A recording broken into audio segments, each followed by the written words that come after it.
Radio Kantipur, radio राष्ट्रको। Corona virus संक्रमणको त्रास कायमै रहेकाले नयाँ र विशेष रणनीति अपनाउन कंग्रेसद्वारा सरकारको ध्यानआकर्षण। आज थप 147 जनामा कोरोना संक्रमण पुष्टि, 1 जनाको मृत्यु। चिकित्सकलाई संक्रमण भएको सूचना लुकाउने विराटनगर अस्पताल सिल। सरकारले लकडाउन खोले पनि सिनेमा हल सञ्चालनको अनुमति नदिएको भन्दै चलचित्र कर्मीहरू चिन्तित। तत्काल वैकल्पिक उपायबाट प्रदर्शनको खोजी नगरिए उद्योग नै धराशायी हुनेतर्फ सचेत रहन आग्रह। श्रीमती हत्या मुद्दामा जन्मकैदको सजाय पाएका सशस्त्र प्रहरी बलका पूर्व डीआईजी रञ्जन कोइराला थुनामुक्त। सजाय 8.5 वर्षमा सीमित गर्ने फैसला विरुद्ध महान्यायाधिवक्ताको कार्यालयले सर्वोच्च अदालत जाने। मंगल ग्रहको अध्ययनका लागि चीनद्वारा अन्तरिक्षयानको सफल प्रक्षेपण गरेको दावी। र इटालियन सिरी ए को उपाधि नजिक पुगेको युभेन्टसले आज राति युडिनेटसँग प्रतिस्पर्धा गर्दै इङ्ग्लिस प्रिमियर लिग फुटबलको ट्रफी लिभरपुललाई हस्तान्तरण। नमस्कार, कान्तिपुर डायरीबाट साथै सुरज अनि तेजेन्द्रको समाचार अब विस्तारमा। मुलुकका विभिन्न जिल्लामा पछिल्लो 24 घण्टामा 3481 जनामा गरिएको पीसीआर परीक्षणमा 147 जनामा कोरोना संक्रमण पुष्टि भएको छ। यो सँगै मुलुकमा कोरोना संक्रमितको संख्या 18241 पुगेको छ। 5 थर भोजपुर, सङ्खुवासभा, रसुवा, मनाङ र मुस्ताङमा कोरोना संक्रमितको संख्या 0 रहेको स्वास्थ्य तथा जनसङ्ख्या मन्त्रालयले जनाएको छ। मन्त्रालयले गरेको नियमित प्रेस ब्रिफिङमा प्रवक्ता डाक्टर जागेश्वर गौतमले साउन महिना धार्मिक सांस्कृतिक हिसाबले पनि भिडभाड हुने भएकाले सावधानी अपनाउन आग्रह गर्नुभयो। घरमै परिवारसँग बसेर चाडपर्व मनाऊ, पूजा प्रार्थना गरौँ। घरमा अझै पनि पाहुना बोलाउने, जमघट गरेर रमाइलो गर्ने वा आस्थाका आधारमा धार्मिक समारोहमा सामेल हुने समय भइसकेको छैन।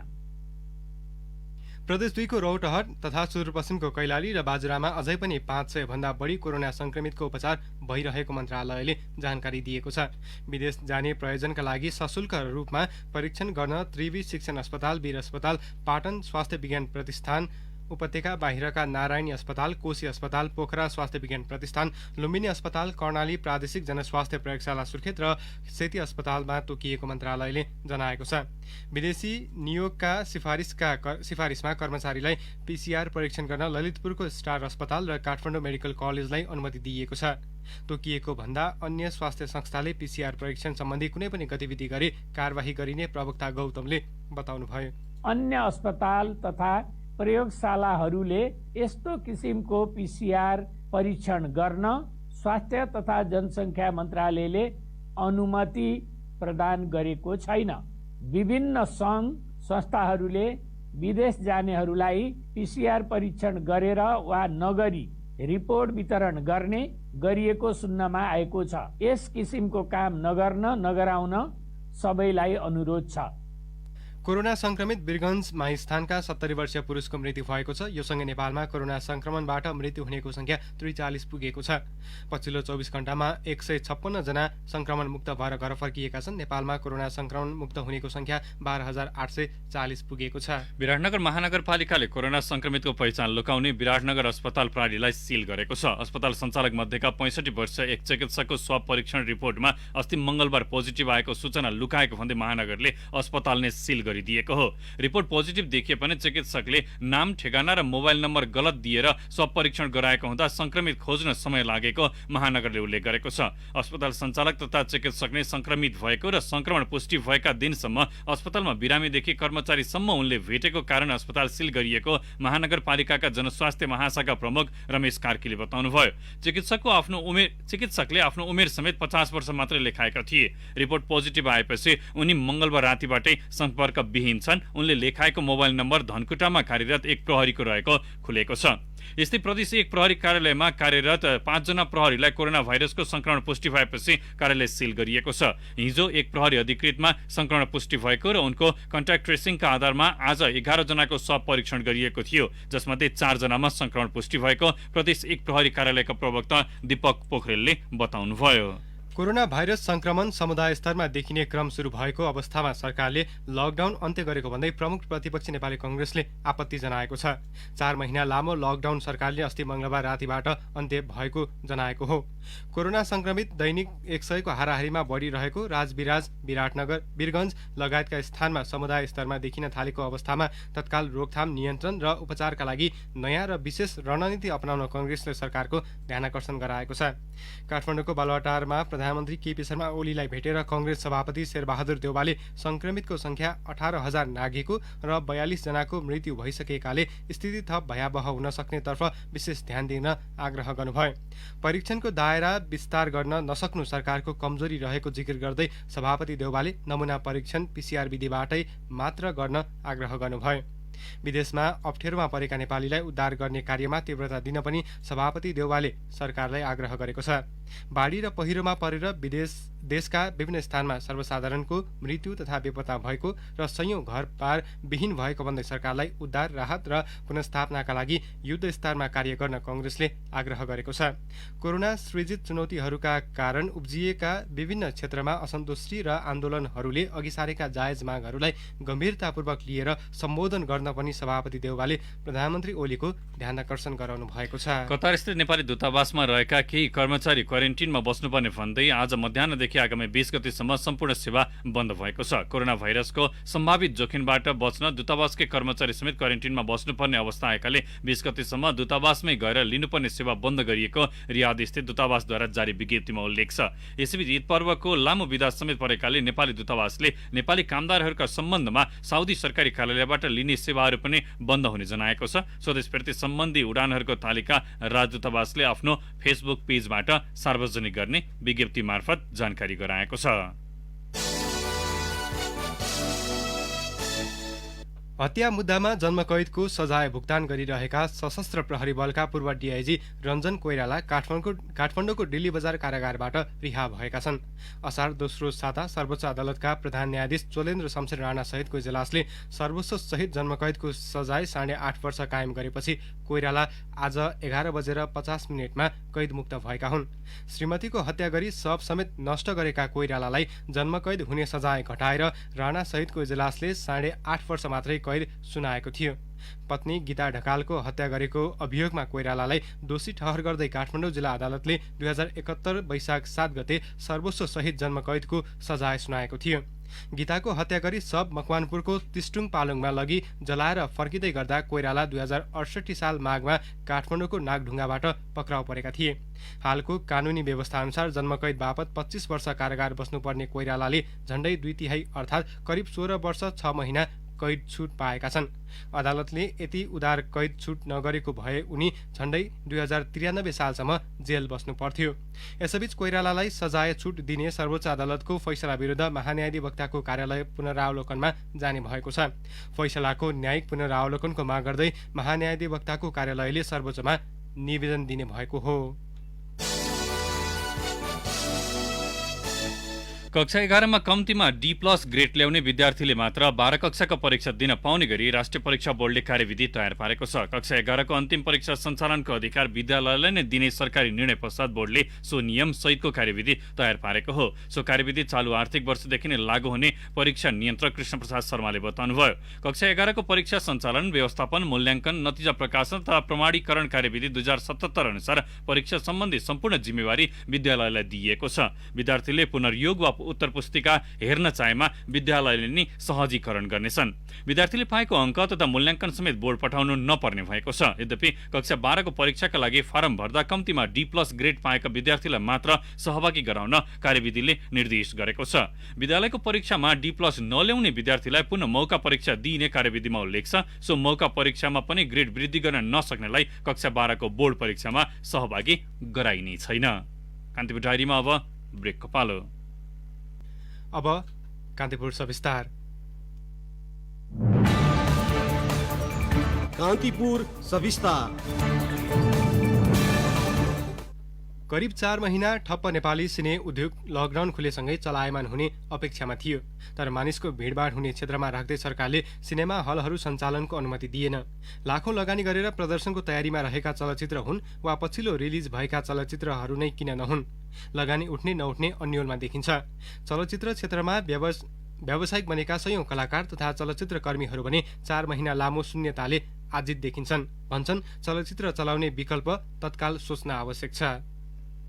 कोरोना भाइरसको महामारीले मनोरञ्जन भन्दा जीवनयापनमा ध्यान केन्द्रित गर्नुपर्ने अवस्था सिर्जना भएकाले सिनेमा हल तथा प्रतिस्पर्धामा बन्ने चलचित्रको व्यापार शून्य बन्ने प्राय निश्चितै छ। ठूला लगानी र प्रविधियुक्त Nepali multiplex QFX cinema hall कहिले सञ्चालन हुन्छ भन्ने अत्तो-पत्तो छैन। कोरोना महामारीले नागरिकलाई मात्र होइन नेपाली सिने क्षेत्रलाई क्वारेन्टिनमा पुर्याएको छ। अब यो आइसोलेसनमा जान्छ वा बौरिएर आउँछ पर्खर हेरेको अवस्थामा छ। तर यसमा विकल्पको खोजी पनि सुरु भइसकेको छ। नेपालमा हालै चलचित्रलाई अनलाइन मार्फत हेर्ने व्यवस्था मिलाउन सञ्चालन गरिएको चलचित्र टिभीकी सञ्चालक अभिनेत्री रिचा शर्माले हल मात्रै चलचित्र हेर्ने एकमात्र विकल्प नभएको दावी गर्छिन्। दर्शकहरूले अब सिनेमा अहिले केही समयमा हेर्न पाउनुहुन्न, नेपाली सिनेमा ग्लोबली थिएटरकल रिलिज हुन टाइम लाग्छ भनेर हामी ल्याएका हौँ। फ्यामिली बसेर घरमै होइन मिनिमम शुल्कमा फिल्म हेर्न पाउन् र एउटा प्रड्युसरलाई एउटा एक्स्ट्रा पाटो होस् इन्कमको लागि भनेर हो। लकडाउनको 4 महिनापछि सरकारले यसलाई हटायो, तर स्वास्थ्य मापदण्डका कारण चलचित्र उद्योग सञ्चालनको अत्तो-पत्तो छैन। यो बीचमा अधिकांश मानिस अन्य प्रविधिबाट चलचित्र हेरे, जसले गर्दा चलचित्र हेर्ने दर्शकको आनी बानी परिवर्तन भएको छ। नेपालमा बन्ने चलचित्र मध्ये व्यावसायिक आमदानी गर्ने भनेका कम्तीमा 4 चलचित्र हुन्, जसले हल सञ्चालकदेखि यसमा काम गर्ने प्राविधिक तथा कलाकारको रोजीरोटी चल्छ। चलचित्र वितरक तथा निर्माता निर्देशक अशोक शर्माले नेपाली चलचित्रलाई अहिलेकै अवस्थामा अनलाइन प्रविधिमा लैजान नसकिने तर्क गर्छन्। थिएटर बाहेक चाहिँ अहिले तत्काल नेपाली चलचित्रको कुनै पनि उपाय देखिँदैन। ओटीटीको चाहिँ हामीसँग स्ट्रङ प्लेटफर्म नै छैन। कोरोना भाइरसको सन्तासका बीचमा निर्माण हुने अधिकांश नेपाली चलचित्रमा प्रतिस्पर्धा हुने निश्चित छ। नेपाली चलचित्र आफैमा मात्र होइन, अन्य विदेशी चलचित्रसँग पनि उत्तिकै प्रतिस्पर्धा गर्नुपर्ने देखिन्छ। यो बीचमा चलचित्र निर्माणको दौडानमा रहेका निर्माता निर्देशक मिलन चाम्स दर्शक हलसम्म आउनेमा ढुक्क हुन्छन्। निर्माता संघ, चलचित्र निर्देशक संघ,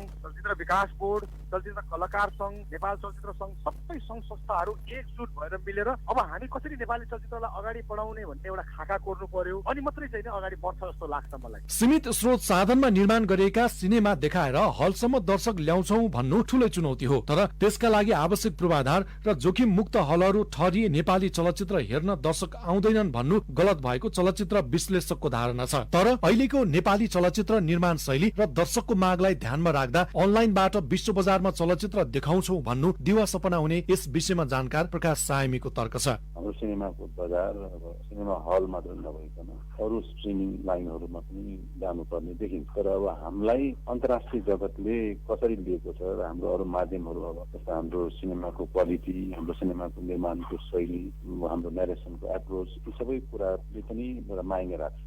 गत वर्ष करिब 55 वटा चलचित्रले हल पाए, तर त्यसमध्ये 3 चलचित्रले मात्रै आफ्नो लगानी उठाए। यसरी दिनौ करोडौं लगानी हुने चलचित्र उद्योगका विषयमा राज्य गम्भीर नभएको कतिको आरोप पनि छ। चलचित्र विकास बोर्डका अध्यक्ष दयाराम दाहाल आफै चलचित्र हल फेरि पहिलेकै अवस्थामा आउनेमा ढुक्क छैनन्। पब्लिकको स्वास्थ्यलाई ख्याल गरेर चाहिँ हल सञ्चालन गर्ने प्रक्रियामा हामी जान्छौँ। हामीले पब्लिकलाई चाहिँ विश्वस्त तुल्याउँछौँ कि सिनेमा घरहरू कोरोनाको महामारी कोरोना रोगबाट मुक्त गरेका छौँ, हामीले हरेक शोमा डिसइन्फेक्सन गरेका छौँ, सोसियल डिस्टेन्सलाई कायम राखेका छौँ भन्ने कुरा चाहिँ हामी पूर्ण रूपमा पालना गराएर दर्शकहरूलाई विश्वस्त गराएर हलमा बोलाउने प्रयास रहन्छ हाम्रो। नीतिगत रूपमा के कुरा गर्न सकिन्छ भनेर मैले प्रयास पनि गरिरहेको छु। ठूलो लगानी, सानो बजार र न्यून आय स्रोत भएका दर्शकले तत्कालको अवस्थामा न अनलाइनबाट चलचित्र हेर्न सक्छन्, न त हलसम्म आएर। दर्शक हलसम्म आउने वातावरण नभइरहेको अवस्थामा कोरोनाको कहरले नेपाली सिनेमा बजार थप शिथिल हुने निश्चित छ। यस्तोमा विकल्पको खोजीका लागि बहस तत्काल सुरु गर्नुपर्नेमा सिने कर्मीहरू भने एकअर्काको मुख ताकेर बसेका छन्। यो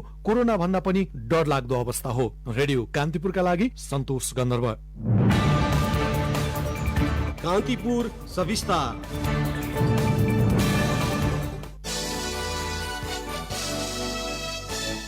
कन्काई खोलाको बाढीले झापाको झापा गाउँपालिकाका केही बस्तीमा फेरि कटान गरेको छ। सशस्त्र प्रहरी बल बीओपीका निरीक्षक सचिन श्रेष्ठका अनुसार झापा गाउँपालिका 7 स्थित राई गाउँमा कन्काईको बाढी पसेको हो। बाढीले बस्तीका करिब 50 घर डुबानमा परेको छ। झापा गाउँपालिका 7 स्थित बाँध भत्काएर बाढी राई गाउँमा छिरेको हो। उता पाँचथरको फिदिम नगरपालिका 1 साबराङमा आज बिहान झरेको पहिरोले स्थानीय धर्मराज राई र दलबहादुर राईको घरमा क्षति पुर्याएको छ। 2 घर परिवारका 9 जनालाई छिमेकीको घरमा आश्रय दिइएको छ। निर्माणाधीन काठमाडौँ तराई द्रुत मार्गमा पहिरो खस्दा मकवानपुरको बकैया गाउँपालिका 5 का करिब 46 घर विस्थापित हुने अवस्थामा पुगेको छ। अविरल वर्षापछि आएको पहिरोले 46 घर जोखिममा परेको भन्दै स्थानीयले वैकल्पिक वासस्थानको व्यवस्था गर्न माग गरेका छन्। गाउँपालिकाका अध्यक्ष दामोदर खनाल र ओडा अध्यक्ष शेरमान घलान सहितको बैठकले सो ओडाको भटौरा, मसाने, डड्यान, बुदुने क्षेत्रको 46 घर तथा 150 बिघा जग्गा जोखिममा रहेको भन्दै उचित क्षतिपूर्तिका लागि द्रुत मार्ग सडक आयोजना समक्ष माग राखेको छ। लमजुङको मर्स्याङकी गाउँपालिका 3 तरापो पल्लो टारीमा पुनः पहिरो खस्दा 2 घर पुरिएका छन्। 7 घरमा लेदो सहितको पानी छिरेको छ। मंगलबार र हिजो बुधबार गरी 19 घर पहिरोले पुरिएको सो ठाउँमा आज पुनः पहिरो खसेको हो। 7 घरमा क्षति पुगेको वडा अध्यक्ष प्रेमबहादुर बस्नेतले बताउनुभयो। उहाँका अनुसार 2 घरमा पूर्ण रूपमा क्षति पुगेको छ भने 7 घरमा बाढी पहिरोको लेदो छिरेको छ। मध्य पहाडी लोकमार्ग अन्तर्गत बागलुङको गलकोट खण्ड दर्जन बढी स्थानमा भासिएको छ। लगातारको वर्षातपछि वडा नम्बर 1 र 2 का विभिन्न स्थानमा सडक भासिनुका साथै तल्लो क्षेत्रमा पहिरो खसेको छ। पहिरोले किसानको खेतीपाती बगाएको छ। कतिपय स्थानमा सडक चिरा परेको नगर प्रमुख भरत शर्मा गैरेले बताउनुभयो। लगातारको वर्षाले रौतहट सदरमुकाम गौरको भन्सार क्षेत्र स्थित सशस्त्र प्रहरीको सीमा सुरक्षा बेस बीओपी डुबानमा परेपछि पुरै नवा स्थित आँखा अस्पतालमा सारिएको छ। सदरमुकाम गौर सीमा क्षेत्रमा भारतले एकतर्फी रूपमा लगाएको बाँधका कारण पानीले निकास नपाउँदा भन्सार क्षेत्र डुबानमा परेको हो। झण्डै 3 फिट भन्दा बढी पानी जमेको प्रमुख जिल्ला अधिकारी वासुदेव घिमिरेले बताउनुभयो। लालबकैया नदीमा आएको बाढीले बगाएका कटहरिया नगरपालिका 1 का 19 वर्षीय बैजु यादवको अवस्था अझै अज्ञात छ। रौतहटमै चाँदी खोलामा आएको बाढीले बगाएर चन्द्रपुर 3 गैडा टारका 55 वर्षीय सुकुमार थिङको मृत्यु भएको छ। बाढी पहिरो पीडितहरूको खोज उद्धार तथा राहत कार्यलाई जारी राखिएको नेपाली सेनाले जानकारी दिएको छ। सैनिक जनशक्ति स्रोत साधन परिचालन गरी बाढी पहिरोबाट प्रभावित स्थानहरूमा उद्धार तथा राहत वितरणलाई जारी राखिएको प्रवक्ता सन्तोष बल्लभ पौडेलले बताउनुभयो। नेपाली सेनाका परिचालित फौजहरूले अस्थायी तटबन्ध तथा पुल निर्माण, अवरुद्ध भएका सडकहरू सुरु गर्ने र जोखिममा रहेका स्थानीयहरूको रबर बोर्ड समेतको प्रयोग गरी सुरक्षित स्थानमा स्थानान्तरण गर्ने कार्य गरिरहेको प्रवक्ता पौडेलले बताउनुभयो। सेवाग्राहीको सुविधालाई ध्यानमा राखेर प्रदेश सरकारले यातायात व्यवस्थाको कार्यालय विस्तार गरेको छ। उदयपुर, खोटाङ, ओखलढुङ्गा र सोलुखुम्बुका सेवाग्राही प्रदेश 2 को लाहानसम्म पुग्न बाध्य भएको भन्दै सरकारले कार्यालय विस्तार गरेको हो। मन्त्री परिषदको आजको बैठकमा ती जिल्लावासीलाई लक्षित गरी ओखलढुङ्गामा कार्यालय स्थापना गर्ने निर्णय गरेको आर्थिक मामिला तथा योजना मन्त्री इन्द्रबहादुर आङबोले जानकारी दिनुभयो। बैठकले प्रदेश सभाको जारी अधिवेशन भोलि मध्यरातबाट अन्त्य गर्ने निर्णय गर्दै प्रदेश प्रमुखलाई सिफारिस गर्ने निर्णय पनि गरेको छ।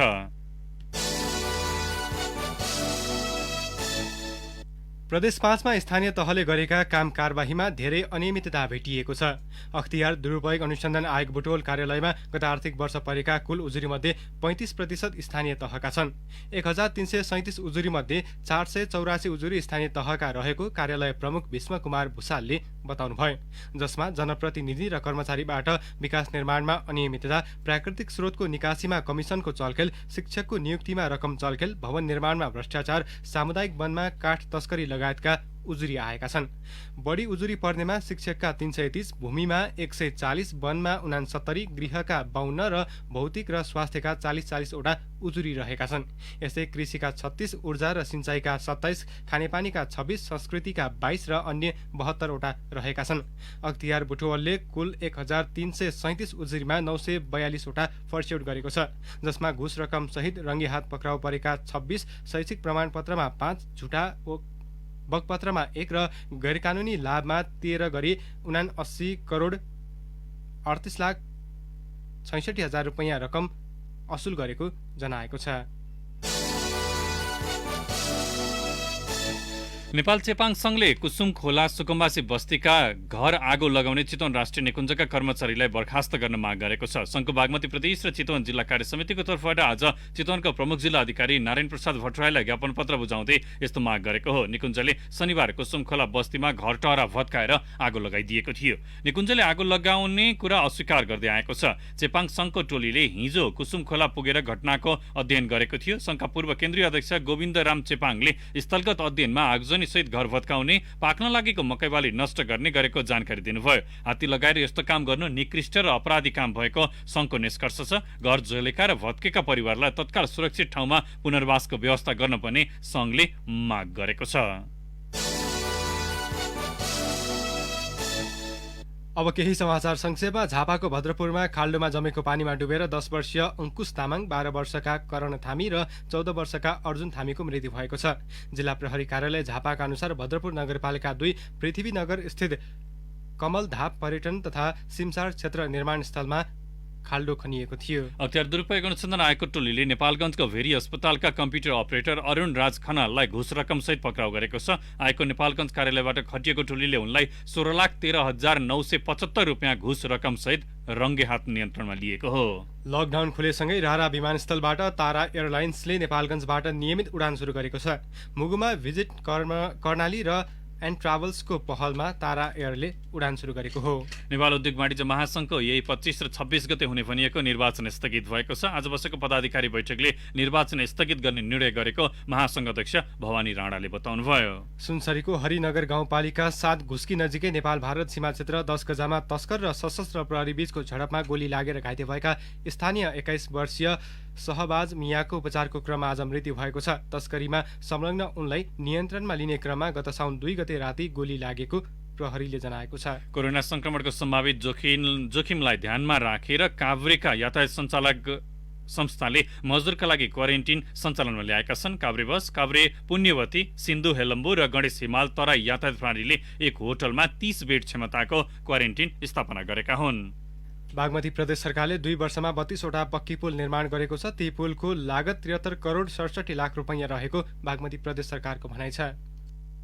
र बाँकेको डुडुवा गाउँपालिका 1 होलियाबाट नियन्त्रित लागु औषध कोरेक सहित 2 जनालाई प्रहरीले नियन्त्रणमा लिएको छ। पक्राउ पर्नेमा भारतीय नागरिक 25 वर्षीय राजकुमार र 32 वर्षीय आसिम अहिर रहेका छन्। कान्तिपुर डायरीमा फेरि पनि ब्रेकको पालो। ब्रेकपछि अब आर्थिक समाचार। सुनको मूल्य आज फेरि बढेर नयाँ कीर्तिमान कायम गरेको छ। एकै दिन 500 रुपैयाँले बढेर आज छापावालो सुन प्रति तोला 94,500 रुपैयाँ कायम भएको नेपाल सुनचाँदी व्यवसायी महासंघले जनाएको छ। यसअघि हिजो प्रति तोला 94,000 रुपैयाँ पुगेको थियो। पछिल्लो एक सातामा सुनको मूल्य 2,300 रुपैयाँले बढेको छ। यस्तै चाँदीको मूल्य पनि आज 10 रुपैयाँले बढेर प्रति तोला 1,135 रुपैयाँ पुगेको छ। गत सोमबारबाट 4 दिन लगातार ओह्रालो लागेको धितोपत्र बजारमा आज भने सुधार देखिएको छ। कारोबार हुने साताको अन्तिम दिन आज बजार परिसूचक नेप्से 10.13 अङ्कले बढेर 1,442.61 बिन्दुमा पुगेर बन्द भएको छ। नेप्सेमा सुधार देखिए पनि कारोबार रकममा भने अघिल्लो दिनको तुलनामा 32 करोड रुपियाँले कमी आएको छ। हिजो बुधबार 17 अङ्कले उकालो लागेको नेप्सेमा 1,53 करोड रुपियाँ बढीको कारोबार भएको थियो। नेप्सेमा आज कारोबार भएका विकास बैंक, म्युचुअल फन्ड बाहेक बाँकी सबै कम्पनी समूहको उपसूचक उकालो लागेको छ। सबैभन्दा बढी निर्जीवन बीमा कम्पनी समूहको उपसूचक 185.7 अङ्कले बढेको छ। यस्तै जीवन बीमाको 154.67, होटलको 42.55, लघुवित्तको 27.65 र उत्पादनमूलक कम्पनी समूहको उपसूचक 17.85 अङ्कले उकालो लागेको छ। कारोबार हुने साताको अन्तिम दिन आज नेप्सेमा कुल 187 कम्पनीका 28,649 कारोबारबाट 33,92,969 किता शेयर किनबेच भएका छन्, जस अन्तर्गत 1,32,71 लाख रुपियाँ बराबरको कारोबार भएको नेपाल स्टक एक्सचेन्जले जनाएको छ। अब अन्तर्राष्ट्रिय समाचार। चीनले मंगल ग्रहको अध्ययनका लागि अन्तरिक्ष यान प्रक्षेपण गरेको छ। स्थानीय समय अनुसार आज दिउँसो 12:40 हेनान प्रान्तबाट सो अन्तरिक्ष यान प्रक्षेपण गरिएको हो। तियानवेन 1 नाम दिइएको करिब 5 टन वजनको सो अन्तरिक्ष यानलाई चीनको महत्वाकांक्षी यानको संज्ञा दिइएको छ। सो यान सन् 2021 को फेब्रुअरीमा करिब 5 करोड 50 किलोमिटर यात्रा तय गरी फर्कने अपेक्षा गरिएको छ। सो यानमा रहेका उपकरणले मंगल ग्रहमा माटोको अध्ययन गर्ने चिनिया वैज्ञानिकहरूलाई उद्धृत गर्दै बीबीसीले जनाएको छ। सो मिसनमा एउटा मार्स अर्बिटर, ल्यान्डर र एउटा रोभर रहेको छ।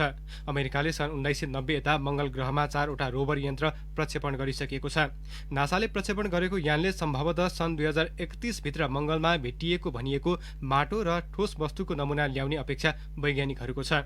पृथ्वीबाट नजिक रहेको मंगल ग्रहको अध्ययनका लागि भन्दै गत सोमबार यूएईले पनि अन्तरिक्ष यान प्रक्षेपण गरेको थियो। अमेरिकाले यसै जुलाईको 30 तारिकमा अन्तरिक्ष यान मंगलमा पठाउने तयारी गरिरहँदा त्यसअघि नै चीनले आफ्नो यान प्रक्षेपण गरेको हो। कोरोना भाइरसका कारण उत्पन्न आर्थिक समस्याका कारण अस्ट्रेलियाले दोस्रो विश्वयुद्ध यताकै ठूलो बजेट घाटा बेहोरेको छ। कोरोना महामारी सुरु भएपछि अस्ट्रेलियाले $60 अर्ब बराबरको घाटा बेहोरेको बीबीसीले उल्लेख गरेको छ। अस्ट्रेलियाका ट्रेजरर जोस फ्राइडनबर्गले यो घाटाबाट माथि उठ्न धेरै वर्ष लाग्ने बताउनुभयो। विशेष बजेट अपडेट गराउने क्रममा फ्राइडनबर्गले आउँदो आर्थिक वर्षमा यो घाटा बढेर $184 अर्ब सम्म पुग्ने अनुमान गर्नुभयो। अस्ट्रेलियाको ऋण $677 अर्ब पुग्ने र बेरोजगारी दर समेत अहिलेसम्मकै उच्च 9.25% पुग्ने उहाँको भनाइ छ। यसका साथै अस्ट्रेलियाली सरकारले कोरोना भाइरसका कारण पीडित नागरिक तथा व्यवसायलाई सहयोग पुर्याउनका लागि मात्र $289 अर्ब खर्च गरेको छ, जुन अस्ट्रेलियाको कुल गार्हस्थ उत्पादनको करिब 15% हो। अब खेल प्रसङ्ग। इटालियन सिरी ए फुटबलमा आज उपाधि नजिक रहेको युभेन्टसले युडिनेससँग प्रतिस्पर्धा गर्दैछ। उपाधिका लागि मात्र 3 अङ्क पछि रहेको लिडर लिग युभेन्टसले युडिनेसको मैदानमा प्रतिस्पर्धा गर्न लागेको हो। नेपाली समयअनुसार राति 11:15 बजे हुने खेलमा जित निकाल्न सके युभेन्टसले कीर्तिमानी 36औं उपाधि हात पार्नेछ। दोस्रो स्थानमा रहेको एटलान्टालाई पहिलो खेलमा 3-1 ले पछि पारेको युभेन्टसले दोस्रो लेग भने 2-2 गोलको बराबरी खेलेको थियो। एक बढी 35 खेल खेलेको एटलान्टा 74 अङ्कमा दोस्रो स्थानमा छ। 34 खेलबाट युभेन्टसले 80 अङ्क जोडेको छ। आजको खेलमा जित निकाल्दै बाँकी खेलमा युभेन्टस पराजित भए र एटलान्टा सबै 3 खेलमा विजयी भए हेड टु हेडमा एटलान्टालाई पछि पार्दै युभेन्टसले उपाधि जित्नेछ। गए रातिको खेलमा उपाधि होडमा रहेको इन्टर मिलान फियोरेन्टिनासँग बराबरीमा रोकिएसँगै 3 खेल अगावै युभेन्टस उपाधि जित्ने अवस्थामा पुगेको हो। सन् 2011-12 यता युभेन्टसले लगातार सिरी ए को उपाधि जित्दै आएको छ। यसअघि उसले 35 पटक सिरी ए फुटबलको उपाधि हत्याइसकेको छ। 36 अङ्कमा तालिकाको 16औं स्थानमा रहेको युडिनेस शीर्ष टोलीलाई हराउँदै रेलिगेसन भयबाट सुरक्षित स्थानमा कायम रहने योजनामा छ। हवस् त कान्तिपुर डायरी अहिलेलाई यहीँ सकिन्छ। सुरज र तेजेन्द्र बिदा हुन्छौँ। नमस्कार।